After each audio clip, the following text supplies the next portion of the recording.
सही दोस्तों, welcome to my channel. मेरे यूट्यूब चैनल में आप सभी का स्वागत है। मैं बात कर रहा हूँ आज डॉग बाइट की, जिसे कुत्ते का काटना कहते हैं।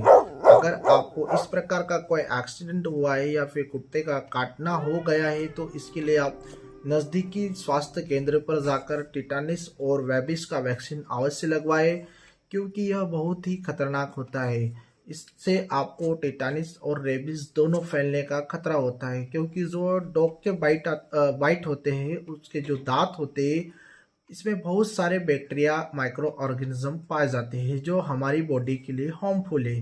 तो अगर आपको इस प्रकार की कोई घटना आपके साथ हुई है तो अपने नज़दीकी अस्पताल में जाकर डॉक्टर से संपर्क करें और रेबीज के वैक्सीन सही टाइम पर जरूर लगवाए। तो यह कुत्ते के काटने से रेबीज नहीं होता, इसके अलावा और बहुत सारे पशु या जानवर होते हैं उनसे भी यह रेबीज हो सकता है, जैसे कि भेड़ बकरी हुआ, इसके अलावा सुअर हुआ, लकड़बग्गा हुआ, या फिर नेवला हुआ, चमगादड़ हुआ। तो यह ऐसे कई जीव होते हैं जिनके काटने से आपको रेबीज की समस्या हो सकती है। तो आपके साथ अगर ऐसी घटना हुई है तो इसके लिए आप रेबीज का वैक्सीन जरूर लगवाएं। कुत्ते के काटने पर आपको कई तरीके की समस्याओं का सामना भी करना पड़ सकता है, जैसे कि जहाँ पर कुत्ता काटा है वहां पर घाव हो जाएगा, ब्लड वहां से निकलने लगेगा, दर्द होगा, स्वेलिंग होगी, सूजन आ जाएगा, घाव बन जाएगा। तो इन सब समस्याओं से आपको जूझना पड़ेगा। तो यह कुछ उसके साइन एंड सिम्टम्स होते हैं जहां पर कुत्ता काटा हुआ है। तो इसका जो ट्रीटमेंट होता है, वीडियो को अंत तक जरूर देखें और साथ ही चैनल को लाइक शेयर और सब्सक्राइब भी। इसके ट्रीटमेंट की बात करें तो अगर आपको कोई कुत्ता काटा है तो सबसे पहले वाउंड का मैनेजमेंट किया जाता है, घाव का उपचार किया जाता है।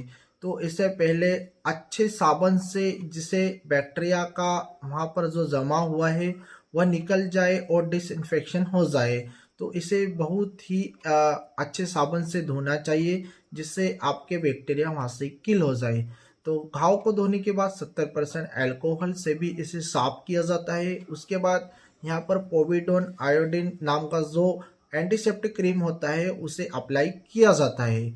इसके बाद में अगर आपका जो घाव बड़ा है तो वहाँ पर टाके नहीं लगाए जाते हैं। कोशिश करते हैं कि टाकों की ज़रूरत नहीं पड़े। अगर बहुत ज़्यादा ज़रूरी है या घाव बहुत बड़ा है तो इस कंडीशन में 12 घंटे या 24 घंटे के बाद में उस जगह पर टाके लगाए जाते हैं जहां पर डॉग ने बाइट किया है।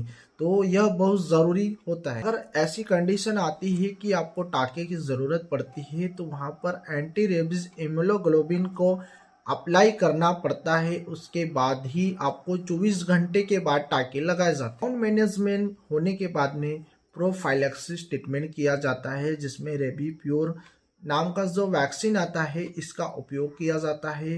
यह एंटी रेबीज वैक्सीन होता है जिसे डेल्टॉइड मसल या मांसपेशियों में लगाया जाता है। तो रेबी प्योर का शेड्यूल होता है, यह फिक्स होता है। यह जब लगाया जाता है जब डॉग का जो बाइट हुआ है उसी दिन लगाया जाता है। जितना जल्दी हो सके उतना जल्दी इसे लगाया जाता है। अगर नज़दीकी अस्पताल है तो इसे तुरंत लगवाना चाहिए। इसके बाद आपको तीसरे दिन लगेगा, उसके बाद आपको 7वें दिन लगेगा, उसके बाद आपको 14वें दिन लगेगा, उसके बाद आपको 28 दिन में इसका शेड्यूल पूरा करना है।